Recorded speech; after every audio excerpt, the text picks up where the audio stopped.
세상을 살아가는 부모님들은 거의 모두가 자녀들이 부모처럼 살지 않기를 바랍니다.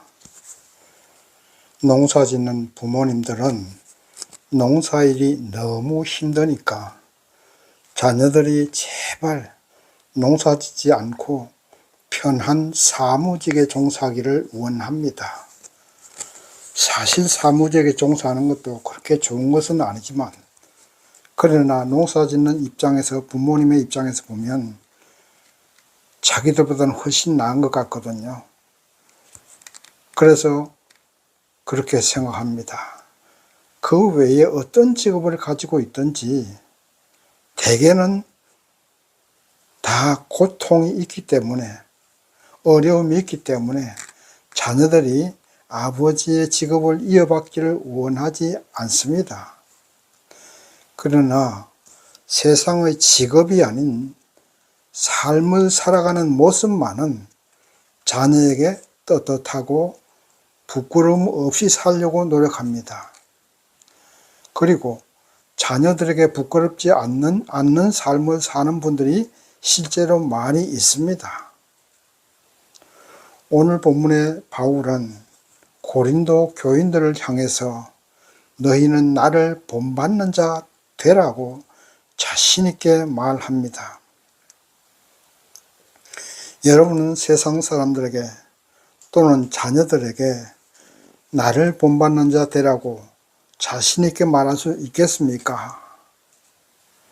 바울은 고린도 교인들에게 자신 있게 나를 본받으라고 말하고 있습니다. 그러면 바울이 어떻게 살았기에 이처럼 자신 있게 나를 본받으라고 말할 수 있었는가? 오늘 본문 고린도전서 4장을 공부해 보면서 우리도 바울처럼 자신 있게 나를 본받으라고 말할 수 있는 그런 삶을 살아야 될 줄 믿습니다.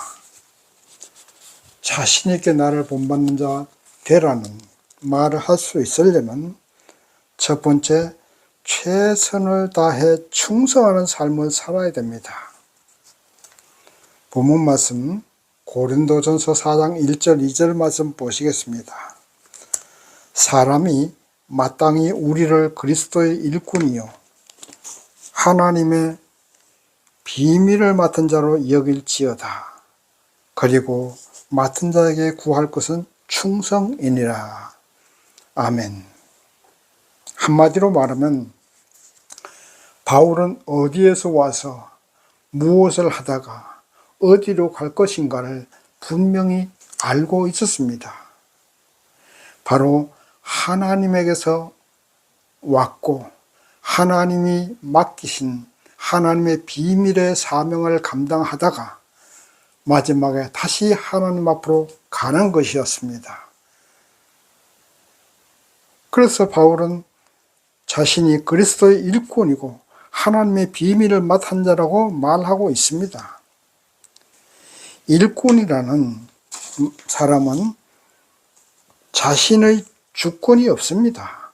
오직 주인의 뜻에 순종하고 주인이 시키는 대로 일을 충실하게 감당할 때 거기에 따른 보상을 받을 수가 있습니다. 그렇지 않고 주인의 뜻을 거스리고 자기 마음대로 살아간다면 주인은 그 사람을 아마 해고할 것입니다. 바울은 자신이 그리스도의 일꾼이라는 확실한 정체성이 있었기 때문에 언제나 그리스도의 뜻과 그리스도의 복음을 전하는 일에 최선을 다해서 충성했던 것입니다. 본문 말씀 4절 보시면 내가 자책할 아무것도 깨닫지 못하나 그러나 이를 인하여 의롭다함을 얻지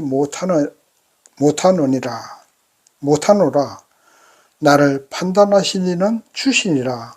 이렇게 말하고 있습니다.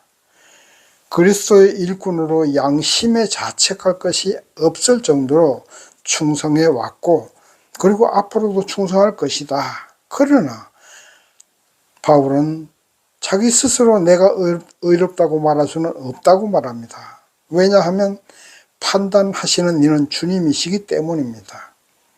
바울이 하나님의 일꾼인 것처럼 여러분과 저도 그리스도의 일꾼입니다. 그렇다면 우리가 해야 할 일도 바울처럼 철저하게 충성해야 합니다. 충성이라는 단어를 한자로 바꾸어 보면 충자는 가운데 중자 밑에 마음 신자가 있습니다. 그것이 충자입니다. 그리고 성자는 말씀은 옆에 이룰 성자가 있습니다. 그래서 충성이라는 말을 한문으로 그대로 풀어보면 가운데 마음으로 말씀을 이루어 드리는 것을 말합니다. 우리가 하나님의 일꾼으로 선택받았다면 가운데 마음으로 하나님의 말씀을 이루어 나가는 것, 그것이 하나님께 충성하는 것입니다. 아니면 직장에서 일을 한다면 가운데 마음으로 직장에서 요구하는 모든 것을 이루어내는 것이 직장에서 충성하는 것입니다. 가정에서 부모로서 충성하는 것은 안전하으나 가족들을 마음 중심으로 품고 그 가족들이 요구하는 것을 이루어내야 합니다. 그것이 충성입니다. 그러므로 우리 하나님의 자녀들은 세상 어디를 가든지 하나님의 자녀답게 살아야 합니다. 양심의 찔림이 없는 삶을 살아야 한다는 것입니다. 성공이냐 실패냐가 중요한 것이 아닙니다. 결과가 중요한 것이 아니에요. 성공과 실패는 마지막 예수님 심판대 앞에 설 때 판가름 나는 것이지 이 땅에서 판가름 나는 것이 아닙니다. 그렇게 사는 것이 하나님께 충성하는 것이고, 그러니까 일평생 살면서 양심에 찔림 없이 최선을 다해서 삶을 살아가는 것, 그렇게 사는 것이 하나님께 충성하는 것이고, 직장에 충성하는 것이고, 사업에 충성하는 것입니다. 사업하는 사람도요, 열심히 하는 사람을 보면 그 이웃들이 알아봐요. 사람들이 알아볼 수 있습니다. 저 사람 정말로 열심히 살아가는구나. 인정받게 되면 사람들이 도와주려고 노력합니다. 바울처럼 열심히 충성하고 양심에 찔림 없이 살았는데 실패했다면 그건 실패가 아니에요. 세상적으로는 실패했는지 모르지만은 하나님이 보실 때는 성공적으로 살고 있는 것입니다. 무엇을 하든지 온 마음을 다해서, 가운데 마음을 다해서 최선을 다하십시오. 그렇게 하면 분명히 세상적으로도 성공하게 될 줄 믿습니다. 온 마음을 다하는 것, 그것이 중요합니다. 그리고 우리는 항상 그리스도의 일꾼이라는 정체성을 잊지 마십시오. 고린도 교인들은 바울같이 그리스도의 일꾼이라는 정체성이 없었기 때문에 파당을 짓고 교회 안에 분열이 일어났던 것입니다. 섬기려 하기보다는 교만하고 낮아지기보다는 남들보다 위에 앉으려고 했습니다. 고린도 교회 안에 거짓 선생들이 있었는데 이 거짓 선생들은 바울을 말도 별로 잘 못하고 몸도 허약하고 사도도 아니다 하고 사도 바울을 험담하고 다녔습니다. 왜 그랬겠습니까?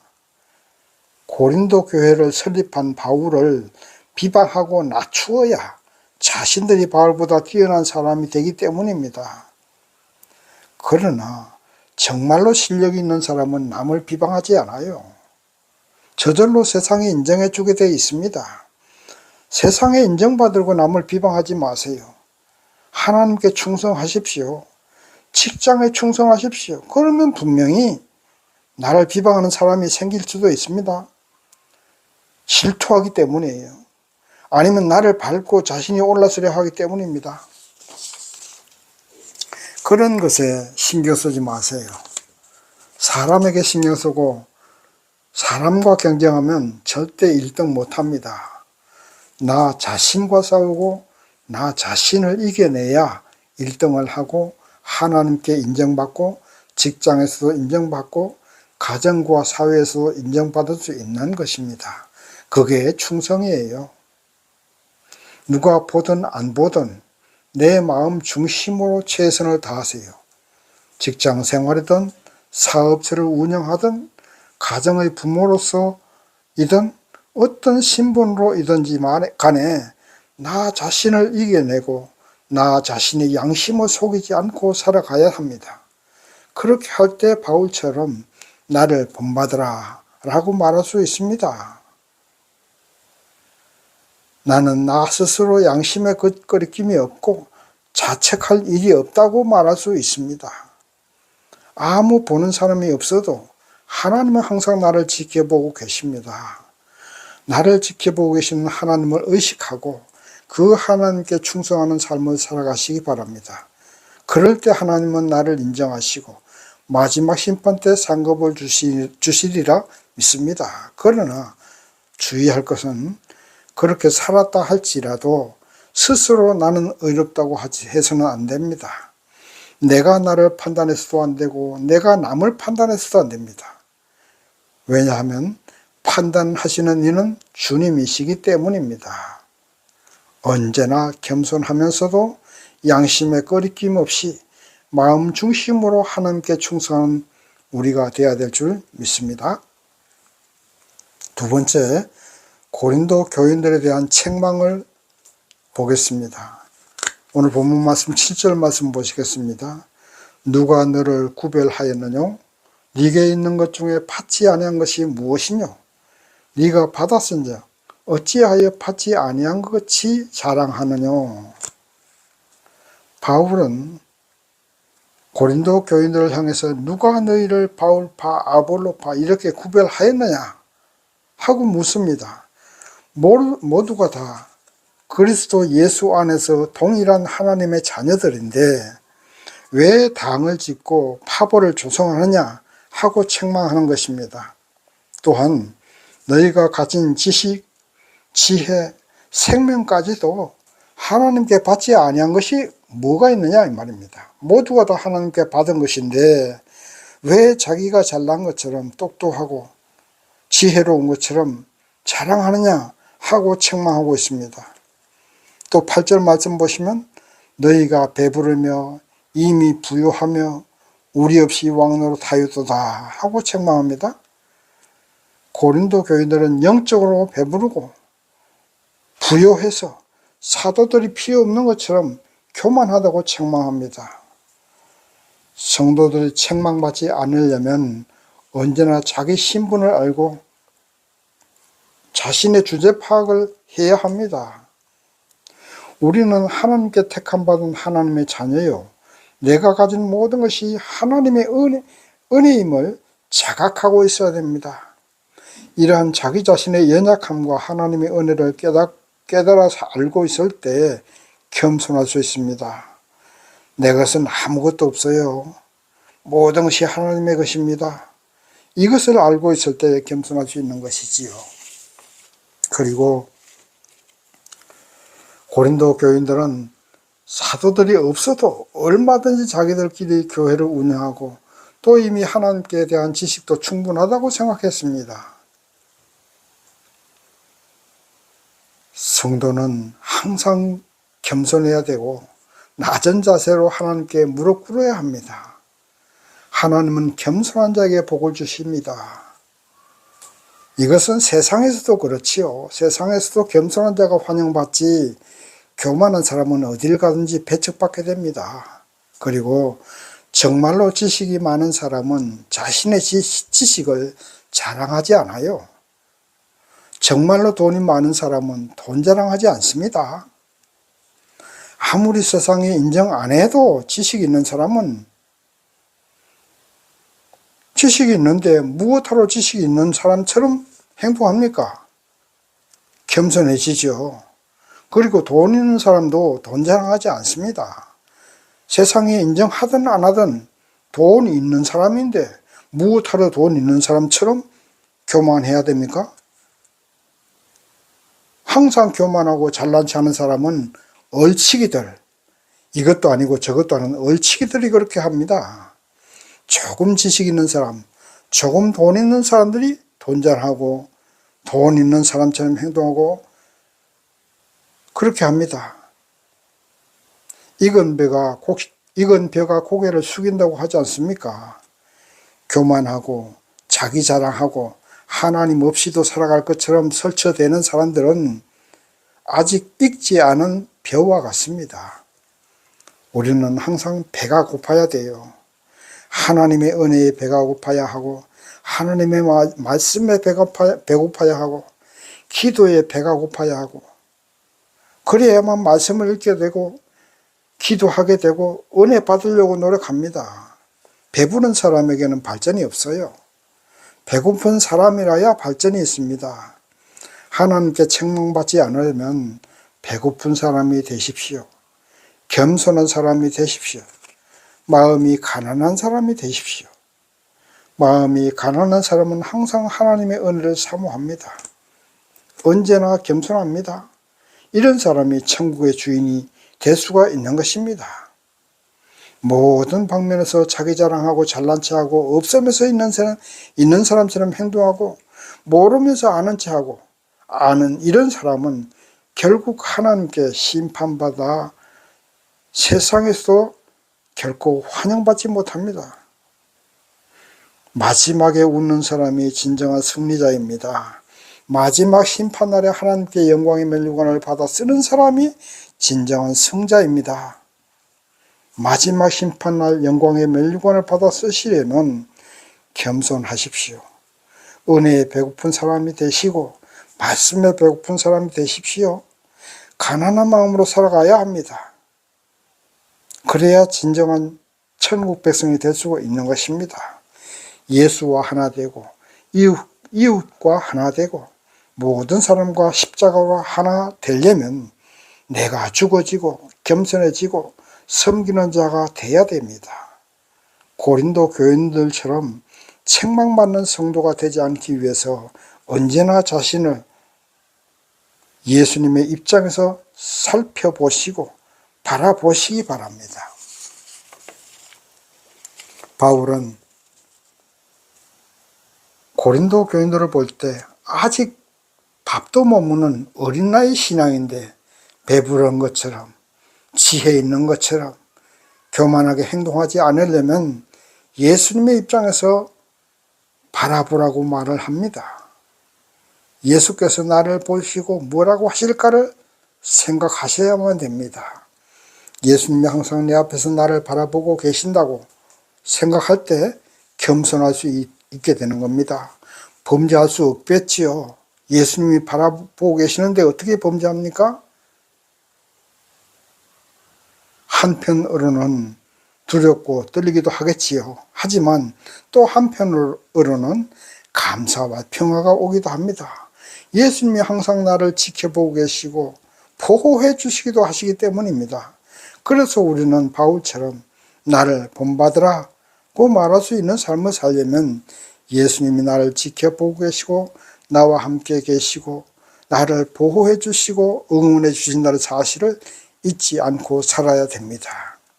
마지막 세 번째, 사도들이 고린도 교인들에게 보여준 삶의 모습을 보겠습니다. 본문 말씀 16절 보겠습니다. 그러므로 내가 너희에게 권하노니 너희는 나를 본받는 자 되라고 말씀하고 있습니다. 8절 이하를 보면 사도들이 고린도 교회에 보는 기록한 성경 말씀을 넘어가지 않게 하기 위해서 사도들은 어디를 가든지 구경거리가 되는 삶, 비천한 삶을 살면서도 모든 사람을 축복했고 정처 없이 떠도는 삶을 살았고 헐벗고 매맞으며 살았습니다. 그러면서도 친히 자기 손으로 돈을 벌어서 모든 전도할 수 있는 경비를 감당했습니다. 거기에 반해서 고린도 교인들은 배부르고 부유했고 사도들도 없이 자신들이 왕노릇했습니다. 그래서 사도 바울은 고린도 교인들을 책망한 것입니다. 그런 식으로 배부르고 부유하며 자신이 왕노릇하는 삶을 살아가면 마지막 심판 때 절대 왕같은 제사장이 되지 못하니 사도들이 본을 보인 대로 하나님의 말씀을 경계로 삼아서 그 경계를 넘어가지 말라고 합니다. 사도들은 언제나 가난했습니다. 어디를 가든지 핍박당하고 전도자로 사방을 여행하면서 자신들이 직접 돈을 벌어서 모든 경비를 감당했습니다. 그런데 오늘날 우리 하나님을 믿는 사람들의 삶은 어떻습니까? 왜 예수를 믿습니까? 고린도 교인들처럼 부유하고 배부르고 더 많은 돈과 더 많은 더 높은 직책을 얻기 위해서 하나님을 믿지 않겠습니까? 주를 위해 고난당하기는 싫어하고 주님 주시는 축복과 상급만을 바라보고 있지는 않습니까? 출세와 성공을 위해서는 하나님의 말씀을 잊어버리고 또는 알고 있으면서도 하나님의 말씀을 경계선을 아무런 두려움도 없이 넘어가지 않습니까? 아무런 양심의 거리낌도 없이 하나님의 말씀의 경계선을 넘어가고 있지 않습니까? 경계선을 넘는 것은 반칙도 되고 때로는 경계선을 넘는 것은 생명을 잃을 수도 있습니다. 여러분 중국 여행을 가면 특히 장가게 여행을 가보면 절벽 옆으로 잔도라고 하죠. 잔도. 그냥 90도로 깎인 절벽 옆에 이렇게 유리로 만든 길을 만들어 놓았어요. 그 유리 밑으로는 천길랑 떨어집니다. 만약에 유리가 깨지기라도 하면 그냥 그대로 떨어져 죽는 거예요. 그런 길을 많이 만들어 놓았습니다. 그래서 반대편으로는 그 경계 펜스인가? 경계 펜스라고 그러죠. 경계 펜스를 설치해 놓았습니다. 아무도 그 경계 펜스 방면으로 걸어가는 사람 없어요. 그래도 어떻든지 좀 더 안전한 곳으로 가려고 절벽 옆으로 바짝 붙어서 엉금엉금 걸어가지요. 우리 성도들의 삶은 바로 잔도 위를 걸어가는 삶입니다. 아무런 긴장도 없이 아무런 조심성도 없이 그냥 욕심대로 살고 하나님의 말씀이라는 안전판이요. 경계선을 무시하고 그 경계선을 넘어가면 천길낭떠러지로 떨어져 사망하고 마는 것입니다. 사도들이 본을 보인 것처럼 성도들은 세상을 섬기고 가장 비천한 자리에 처하고 헐벗고 배고프고 매맞고 서러움을 당하는 삶을 사는 것입니다. 예수께서 정처 없이 머리 둘 곳도 없이 사셨고 말먹이통에서 태어나셨고 조롱당하고 매맞고 십자가에 못 박혀 끔찍한 죽음을 당하셨습니다. 그 예수님의 본을 받아 사도들이 그렇게 살았습니다. 그런데 오늘날 우리 성도들과 목회자들은 부유하고 영광되고 섬김받고 교만한 삶을 살아갑니다. 그 길은 멸망의 길입니다. 깨어나야 됩니다. 정신 차려야 됩니다. 영광의 길, 그런 길만 가자 하지 마십시오. 주님이 보고 계십니다. 사도들이 본을 보였습니다. 마지막 심판 때 왕같은 제사장으로 멸류관을 받아 쓰려면 이 땅에서는 낮아지고 비천한 자리에 앉고 섬기고 경계선을 넘지 않는 삶을 살아야 됩니다. 말씀을 정리합니다. 주님은 항상 우리와 함께 하십니다. 내가 영광 가운데 있을 때나 슬픔과 조롱의 자리에 있을 때나 항상 지켜보고 계십니다. 그 주님 보시기에 부끄러움 없는 삶, 최선을 다하는 삶을 살아가십시오. 이 땅에서의 성공에 연연하지 말고 하루하루 하나님 말씀이라는 경계선을 넘어가지 말고 그 말씀 안에서 걸어가십시오. 그것은 헐벗고 매맞는 자리도 될 수 있고 슬픔과 괴로움의 자리도 될 수 있습니다. 중요한 것은 우리 주님이 나와 함께 하신다는 그 사실을 믿으시고 사도 바울처럼 끝끝내 승리하는 그래서 영광의 면류관을 받았을 수 있는 저와 여러분 되시기를 주님의 이름으로 축원합니다. 아멘.